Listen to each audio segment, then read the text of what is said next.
Partnerships, they're super easy to get into, but boy, they're hard to get out of. And this is the great conversation that if you're thinking about partnership agreements, you've got to really know what it is that you're doing.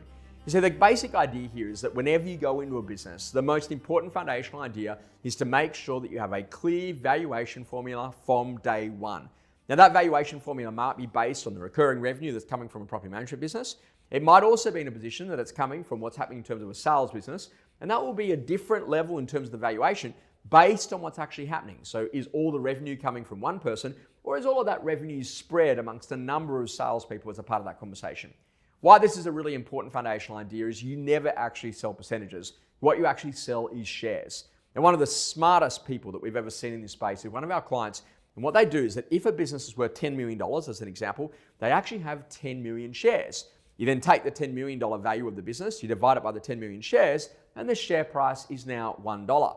Now, the interesting conversation, they then go to show that if you put on an extra 100 managements, or you did an extra 100 sales, or you increased revenue by a certain amount, then that would actually mean that the share price would rise to this amount, like let's say, for example, to $11 million over 10 million shares. So now the share price is actually $1.10.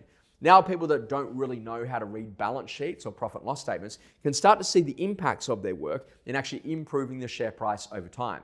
Now, this is an interesting thing because the reason why someone gets into business is that sometimes they just want to be in control. So I just want you to know that I need to be in control because I actually think I can do it better than you. Or the other conversation is that sometimes people need it for ego fulfillment. And unfortunately, for a lot of real estate agents, they become a director or a partner because that looks better in the lounge room when they actually come to listing, but yet they don't really understand their director's requirements around what they need to do in terms of actually being a director. Now, this is kind of an interesting conversation because outside of an ego, it's then also too about legacy. And sometimes we just want to build something that we're going to hand down to our children. Now, beyond that, about ego, control, and legacy, sometimes we're actually looking to really build equity. Now, what this is about is the whole conversation to say, hey, I'm going to put in my 100 grand. What can I go to turn that into? And if you're building the balance sheet at home, why not build the balance sheet at work? Now, what is really important inside of any partnership agreement is to actually make sure that you've got misadventure clauses. So if something happens in the event that someone dies, if something goes on where there's malpractice, or where there's an external situation which impacts on the internal performance, what are the mechanisms that you actually have in terms of A, a right to buy, but also two, the dissolution of that partnership agreement. The next conversation is to then think more broadly, well, what are we actually doing here? When someone buys in, can they actually lend against the business to fund their purchase? Or should they lend against their own assets to then be in a position to use that money to then go and buy into the business?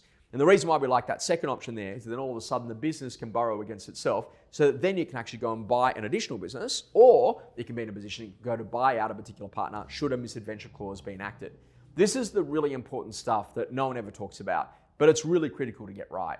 And before you ever enter into a partnership, make sure you get incredibly good quality advice, because this is a really important component of what it actually takes to build phenomenal businesses. At the end of the day, if you want an enduring company, you need to have great partners with you.